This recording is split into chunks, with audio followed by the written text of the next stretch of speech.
یه گنج نفرین شده که هیچ کس جرأت نزدیک شدن بهشون نداره. اما محمد رفت سراغ گنج. شبای بیخوابی، صدای نامرئی، سایه هایی که دنبال آدم میگردن. اما محمد میتونه با این نفرین مقابله کنه یا نفرین زمین بلای جونش میشه؟ گنج نفرین شده محمد وقتی ارث کابوس میشه. سلام رفقای عزیز، خوش اومدید به داستان امشب. داستان امشب راجع به یه گنج خیلی بزرگه که به محمد ارث رسیده. اما آیا محمد میتونه اونو به دست بیاره؟ نمیدونم.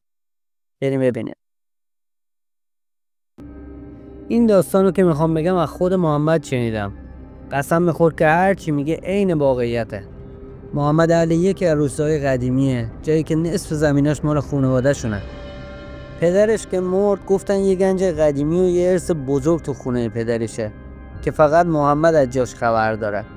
البته اینو پدرش روزای آخر عمرش در گوشش گفته بود. پدرش گفته بود پسرم هرچی بشه شب نرو سراغش، این چیزا حرمت داره، باید روز پیداش کنی.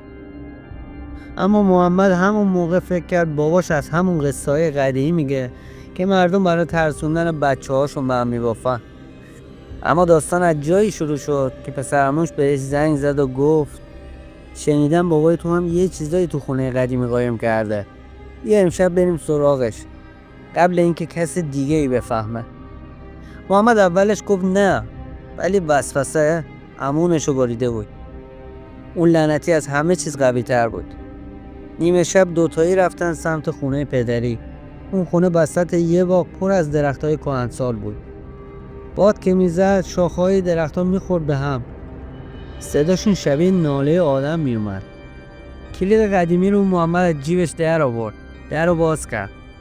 بوی خاک، چوب پوسیده پخش شده بود تو هوا. همه جا تاریک بود.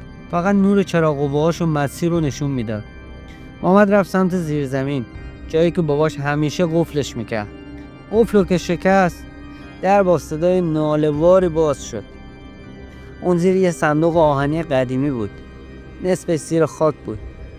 شروع کردن به کندن دور صندوق. عرق از پیشونیشون میریخت، ولی هیجان زده بودن و بیشتر کار میکردن. تا اینکه محمد حس کرد یکی از پشت یواش دست گذاشته رو شونش. فکر پسرعموشه، ولی وقتی برگشت پسرعموش رو دون طرفتر مشغول کندن دید. محمد یخ کرد، چراغوبش رو انداخت سمت پله ها. خالی بود، کسی اونجا نبود. پسرعموش گفت چیه؟ چرا رنگت پریده؟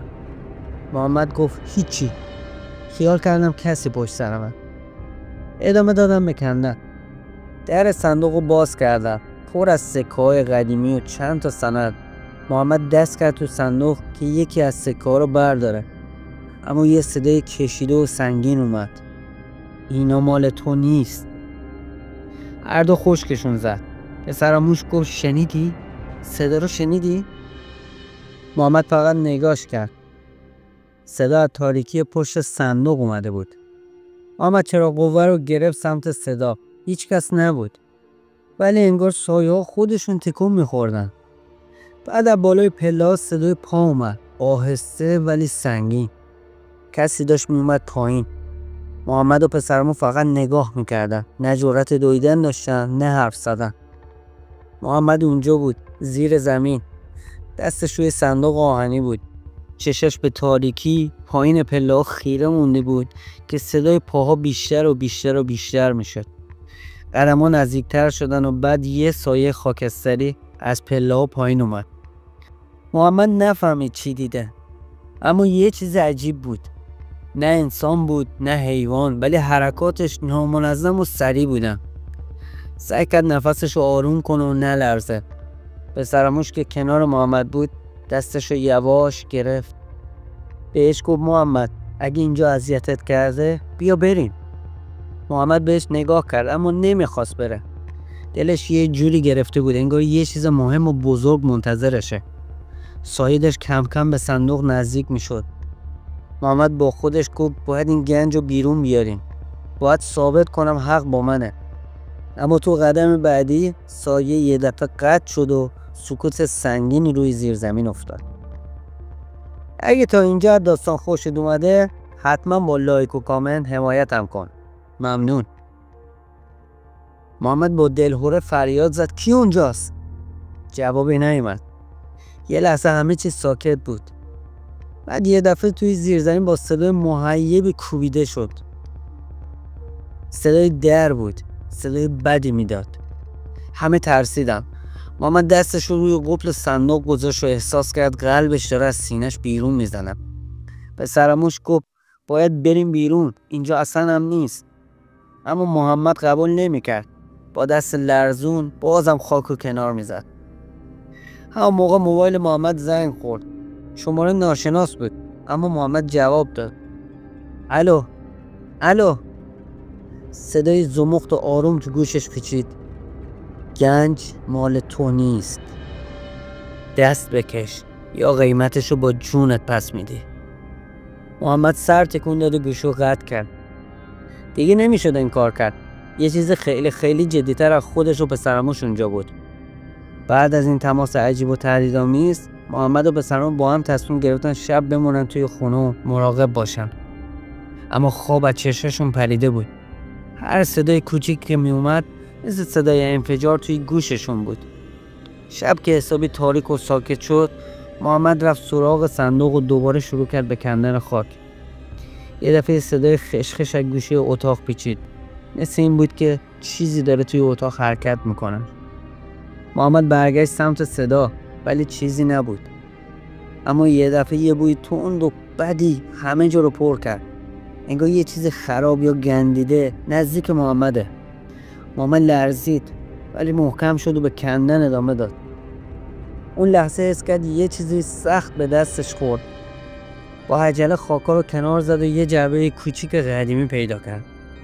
اما قبل از این که بتونه جعبه رو باز کنه، صدای حقیق و نفسای سنگین از پشت سرش میشنید. محمد برگشت، ولی کسی نبود. فقط سایه تاریک تو گوشه اتاق بود که به سختی دیده میشد. اون حس ترسناک از دلش بالا میرفت. انگار یکی داره از نزدیک نگات میکنه. وقتی جعبه رو برداشت و رفت بیرون، یه دفعه همه چراغای خونه خاموش شد. اون تاریکی سنگینی که همه چیز رو میخوره. محمد رو زمین گیر کرد. محمد صدای زمزمه های میشنید. صدایی که به زبون خودش نبود. شبیه نجواهای نامفهوم که از گوشه های دیوارای خونه میومد. چشماشو بست و دوباره باز کرد. اما کسی رو ندید. وقتی بلند شد دید یه خط نازک قرمز روی زمین کشیده شده. درست دور تا دور خونه. محمد فهمید این خط نشونه‌ایه که نمیذاره این اونجا بمونه. با عجله جعبه رو برداشت و به سمت پسرعموش رفت که پشت در منتظرش بود. پسرعموش گفت دیگه باید برگردیم شهر. اینجا جای ما نیست. محمد گفت نه. باید بفهمم این همه خطر از کجاست. اینو مال پدرمه، حقمه.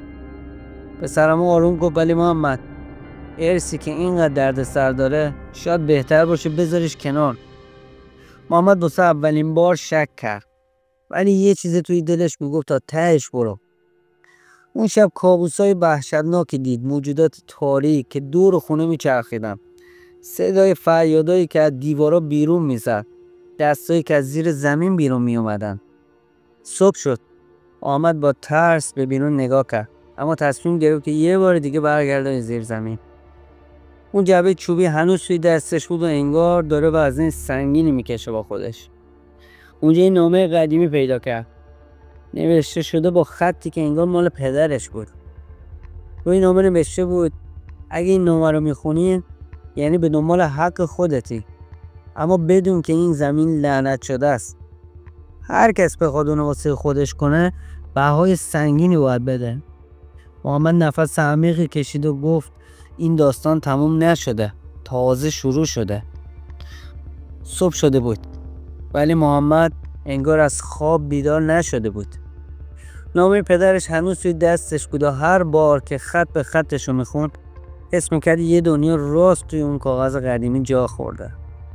اول از همه تصمیم گرفت یه تحقیق دقیق‌تر بکنه. رفت شهر و سراغ قدیمیای محل رو گرفت. پیرمردایی که خاطرهای زیاد از این زمین و خونه ها داشتن. یکی از بزرگا که بهش میگفتن حاج آقا وقتی حرفا از اون زمین شد با ترس و لرز گفت محمد اون زمین مال خیلی سال پیشه. یه خانواده بوده که سر گنج و میراثش دعواشون میشه و دعوا و درگیری به خونین شدن میکشه. میگن اجنه‌ای که اونجا بودن نذاشتن کسی چیزی رو جابجا کنه. هر کی پول و مال اونجا رو برده بدبخت شده یا بین رفته. تو حواست باشه، تو اشتباه اونا رو تکرار نکن. محمد سرشو پایین انداخت ولی دل مشغولیش بیشتر و بیشتر شده بود. اون شب برگشت خونه، تصمیم گرفت دوباره به خونه پدرش بره. چراغ روشن کرد اما همون لحظه برق رفت. مثل اینکه تاریکی یه چیزی رو توی خونه به حرکت در آورده بود. محمد با دست لرزون گوشیشو روشن کرد و دنبال راهی برای روشنایی میگشت. اون موقع بود که صدای خفیف قدم‌های نامنظم از بالا و پایین پله‌ها شنید. دلش از ترس داشت میمرد، ولی با خودش گفت محمد این خونه مال توه، هیچ ترسی نداره. با این بر پله‌ها بالا رفت و وقتی به اتاق زیر شیروانی رسید یه تارنکبوت بزرگ جلو چششو گرفت. اما یه چیز عجیبتر اونجا بود. یه جعبه قدیمی که روش یه مهر عجیب بود. به نظر میرسید خیلی وقت باز نشده. محمد جعبه رو باز کرد. داخلش پر از اسناد و کاغذهای قدیمی بود. یکی از ورقا رو برداشت و دید. یه نقشه دقیق از اون زمین و اطرافش کشیده شده بود. اما یه چیز دیگه بیشتر توجهش رو جلب کرد. یه برگه که روش نوشته شده بود هشدار و هر کس که این نامه رو پیدا کرده. خطر اجنه‌ای که اینجا زندگی میکنن خیلی جدیه. اگه دنبال مال دنیا هستی بدون که باید بهای سنگینی بپردازی. این زمین یه راز بزرگ داره که هنوز هیچ کس نتونسته حلش کنه. محمد نفس عمیق کشید و یه دفعه حس کرد داره کسی یه چیزی از پشت سر بهش نگاه میکنه. برگشت ولی چیزی نبود. دوباره برگشت سمت جعبه اما یکی از برگاها جابجا شده بود. انگار یه دست نامرئی اومده و اونو کشیدتش. با این حال تصمیم گرفت نقشه رو با خودش ببره. تحقیقاتشو میخواست ادامه بده. رفتن سراغ خونه. پسرموش هم که نگران شده بود گفت محمد دیگه دست از این کار بردار. این چیزا سرنوشت آدمو خراب میکنن. اما محمد مصمم‌تر شده بود. یه شب که همه خواب بودن محمد برگشت به زمین و شروع کرد به کندن اون قسمتی که روی نقشه علامت خورده بود. هوا سرد و تاریک بود. صدای وزش باد و شاخه‌های خشکیده درخت‌ها دور و بر محمد یه حس رعب و وحشت ایجاد میکرد. یه دفعه صدای زمزمه‌های نامفهوم، صدای خنده‌های دور از ذهن شنید. محمد دستش روی قلبش گذاشت ولی به کندن ادامه داد. با هر بیل زدن زمین انگار میلرزید و خاکش بالا و پایین میرفت. بعد چند ساعت کندن یه دفعه یه چیز سختی به بیل خورد. محمد با عجله خاک‌ها رو کنار زد و از زیر زمین یه صندوقچه فلزی قدیمی پیدا کرد. اما درست وقتی داشت درش رو باز میکرد یه صدای جیغ وحشتناک از پشت سرش بلند شد. سرش رو چرخون، هیچ کس نبود. اما حس که یه چیز نامرئی داره هی نزدیک و نزدیکتر میشه بهش. دستای سردی که مثل باد به تنش میخورد.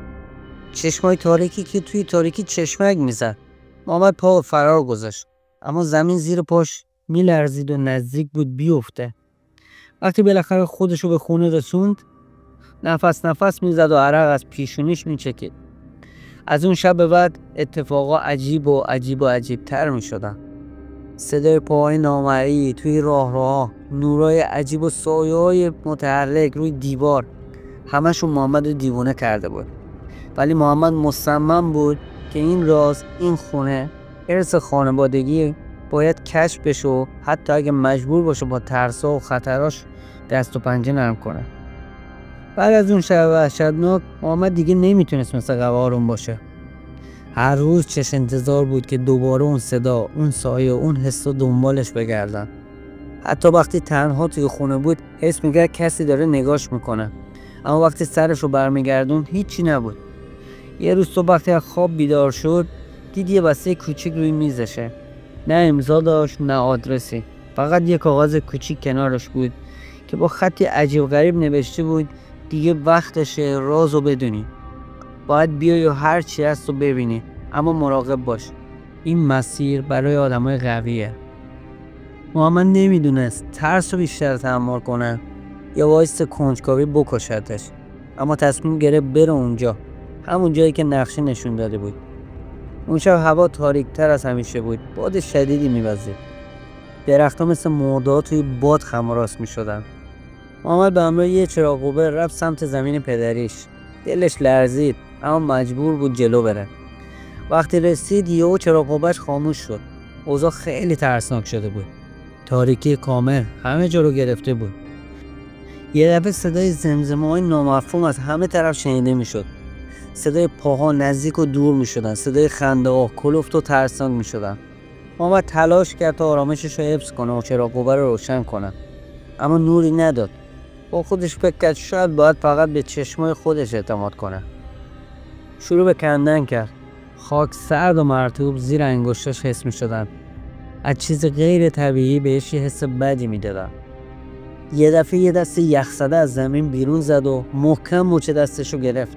محمد جیغ زد، با تمام قدرت دستشو کشید، اما اون دست یه دفعه ناپدید شد. انگار هرگز وجود نداشت. همون موقع لای تاریکی یه سایه سیاه بلند شد. مثل آدم ظاهر شده بود. بدنی که هیچ جزئیاتی ازش مشخص نیست. فقط یه جفت چش قرمز و خیره بود که مستقیم به محمد نگاه میکرد. محمد مثل کسی که توی خواب باشه نمیتونست تکون بخوره. یه دفعه یه صدایی تو گوشش پیچید. تو وارد شدی، اما هنوز آماده نیستی. محمد نفسش بند اومد. با زور و اراده خودش رو جمع کرد و دوید سمت خونه. وقتی رسید در خونه رو محکم بس پشتش نشست. قلبش تون تون میزد. عرق سرد روی بدن و پیشونیش پر شده بود. از اون لحظه بعد محمد فهمید داستان ارث و میراث پدرش بیشتر از پول و زمین بود. یه راز تاریک و خطرناک که هنوز کامل واسه کسی پاش نشده بود. هرچند دلش میخواست همه چیز رو رها کنه، اما احساس میکرد راه برگشت نداره. باید این راز رو تا تهش دنبال کنه، حتی اگه به قیمت جونش تمام بشه. یه هفته گذشت. محمد تقریبا هیچ خوابی نداشت. هر شب کابوسایی میدید که انگار توی یه دنیای تاریک گیر کرد و موجودات ناشناخته هی دنبالش میکنن و از دستشون فرار میکنن. حتی وقتی بیدار میشد هنوز لرزش دست و دلشوره داشت. یه شب وقتی داشت کتابای قدیمی پدرش رو ورق میزد یه چیز عجیب پیدا کرد. یه دفترچه کوچیک با جلد چرمی. داخلش نوشته‌های با خطای خیلی قدیمی و رمزآلود بودن. محمد سعی کرد بخونه، اما بیشترش مثل یه زبان ناشناخته بود. یه دفعه صدای خشخش از پشت در اومد. انگار کسی داشت گوش میکرد. محمد دلش ریخت، اما رفت و در رو باز کرد. کسی نبود. فقط یه باد سرد وارد خونه شد و موهاشو سیخ کرد. وقتی برگشت دید دفترچه باز شده روی زمین افتاده. یکی از صفحاتش کلمه بزرگ نوشته شده بود: آماده باش. محمد فهمید که رازای پدرش و اون خونه هنوز بهش چیزی نگفتن. اسکر باید فرار کنه، سراغ آدمایی بره که میتونن بهش کمک کنن. اما نمیدونست که آیا هنوز دیر شده یا نه وقت داره. شب آخر بود. محمد با دفترچه قدیمی تو دستش راهی خونه پدریش شد. نمیدونست قرار چی ببینه، اما حس میکرد که باید این رازو به هر قیمتی شده کشف کنه. وقتی رسید به زیر زمین خونه، اونجا که همیشه تاریک و سرد بود، چراغ قوه رو روشن کرد. شروع کرد به دنبال نشونه‌هایی توی دفترچه. صفحات دفترچه پر بودن نقشه‌ها و رمزایی که فقط یکی دو تا جمله‌اش واضح بود. گنج دفن شده، اما محافظت شده با نیرویی که قابل دیدن نیست. یا هر کس بخواد به زور وارد شه باید قیمتشو بده. محمد با ترس و دقت قدم برداشت تا رسید به دیوارایی که روی نقشه مشخص شده بودن. با کلنگ شروع کرد به کندن. خاک تازه زیر دستش میریخت و هر لحظه قلبش بیشتر میزد. یه دفعه صدای خشخش تو تاریکی پیچید. یه صدای زمزمه که انگار از عمق زمین میومد: نزدیک نشو، برو. اما محمد ایستاد و با تمام وجودش ادامه داد. بعد چند دقیقه یه صندوقچه آهنی پیدا کرد. صندوقچه پر شده بود از سکه‌های طلا و اشیاء قیمتی. محمد لبخندی زد، اما همون موقع یه نسیم سرد توی زیر زمین پیچید. سایه سیاه با چشای سرخ روی دیوار ظاهر شد. سایه نزدیکتر شد. گفت تو قیمتشو پرداخت نکردی، اما من اجازه دادم زنده بمونی چون فقط شجاعت داشتی. محمد نفس عمیقی کشید و گفت من این گنج رو به نام پدرم نگه میدارم.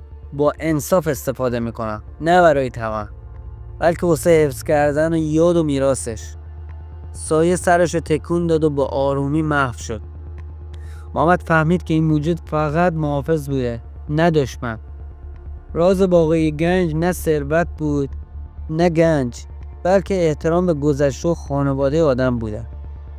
صبح که شد، محمد از خونه بیرون اومد با یه قلب آروم، دلی پر از امید واسه آینده بهتر. گنجی که حالا فقط واسه خودش بود، میتونه صرف کسایی بکنه که راهش رو ادامه داده بودن.